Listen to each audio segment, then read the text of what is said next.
In this tutorial, we are going to look at creating your investment potential report.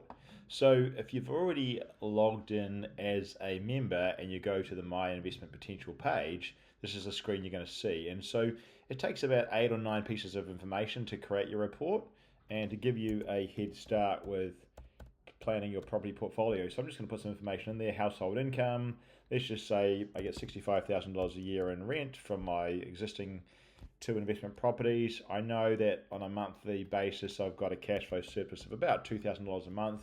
It can just be ballpark, it doesn't have to be exact right now because you can adjust it later. I'm going to put a house value in there. I'm going to put the value of my investment properties, and I own one home. One home plus 2 investment properties, so 3 properties in total. I've got savings of $40,000. I'm not going to use any cash for a deposit because I've got equity I'm going to use, and I've got some shares in KiwiSaver, a balance in there, so I'll just put a bit of a balance in there as well. Okay, so we're almost there. Mortgage on my own home is $240,000, and mortgages on the existing investment properties, let's just say $500,000 for the point of the exercise, and I've got a personal credit card with a $10,000 limit, so I'll put that in there. Okay, so that's all the financial information that's required. Now it's all about, okay, what surplus income do you want from property in 10, 15 and 20 years time? So I'm just going to stick with these numbers and put in 50, 100 and $150,000 from surpluses from my portfolio, and now I'm going to generate my report. So jump into the dashboard. Straight away, I've now got my dashboard there with my detail. I can see my current position in terms of equity, surplus equity, buying power based on equity, and buying power based on income. And you can see I'm lower on the income side or the DTI side. I've got balance sheet information there, a summary of my position, assets and liabilities, and then what proportion of my income comes from salary versus rental income. My debt to income ratio, remember banks will lend you 6 times your salary and 7 times your investment property income. I'm around about half of the maximum, and that's where I sit investor categorization wise.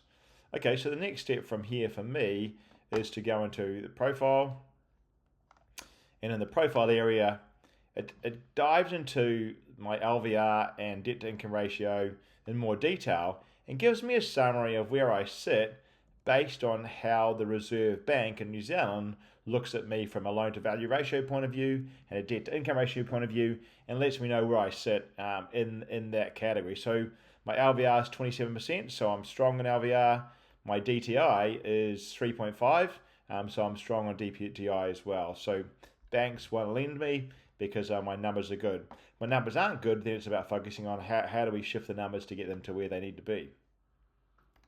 Okay, so the next thing I can do is I can take a risk assessment report. I can get my partner to do that as well if I want, or I can just proceed on my own. It takes a couple of minutes, and it enables me to go through and then answer multi-choice questions on my appetite for investing, and I'm just going to answer these quickly without even reading them to give you an idea as to how it works and the picture that you end up with once you complete these questions, to give you both an idea of your appetite for risk and to help you form an overall strategy based on that. So I've got my goals saved there.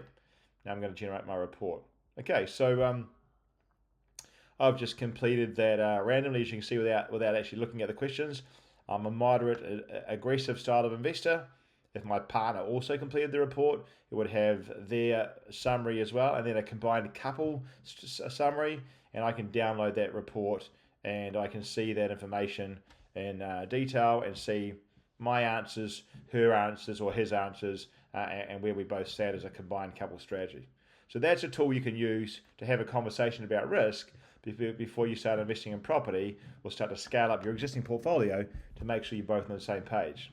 Now I can go to projections, and I can easily have a bit of a play in here to work out, based on my current position, if I'm to buy further property in the next 20 years, exactly what that what number of properties is required to get to my goals. So I say, okay, I'm starting with 3. I'm going to add another 3. It's going to get me to $211,000 in cash flow a year by year 20. So I'm going to lock that plan in. And my next step is to go and review the plan. So when I look at the default plan here, if I add 3 more properties over the next 20 years, one in about 6 years' time, one in about 11 years' time, and one in about 18 years' time, you can see there when I take my starting cash flow, add those additional properties, that by the end of year 20, I'll be at $168,000 a year in cash flow. Sounds reasonable, but in today's dollars, if you double the cost of everything today, then $168,000 is probably about $80,000 of buying power in 20 years' time. So if I want to speed that up, not by buying extra property, but just by changing the frequency at which I make those purchases, if I then look at purchasing them one this year, one next year, and one the year after, knowing that my LVR doesn't get above 45%, I can see there that by the end of 20 years, instead of being at 168,000, I'm now at 228,000. So $60,000 more cash flow just by buying those 3 properties sooner and letting capital growth do the work with equity and letting inflation do the work with rental income and therefore cash surpluses as well. So it's really important to get your timing right, because you don't need a lot of property. You just need to buy property at the right time, at the right frequency, to manage risk, but to let inflation do the work with building those cash flows over time.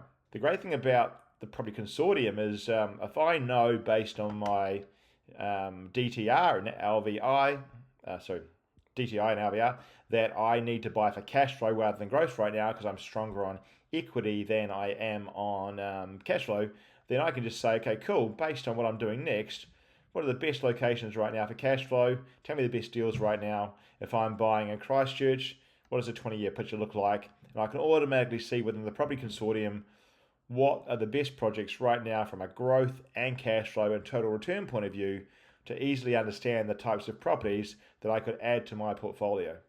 So the investment potential report is really designed to help you match your current position to a plan, to understand how much you need to buy and buy when to get to your goals.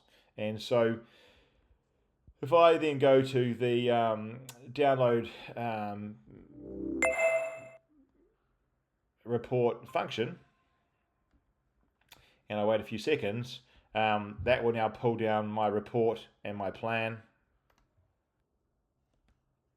I'm going to open that up and give me a nice summary of what I've just pulled together with a complete plan, all of my information, all of that data, and really allow me to easily see and understand exactly what I need to do next to be able to achieve those goals.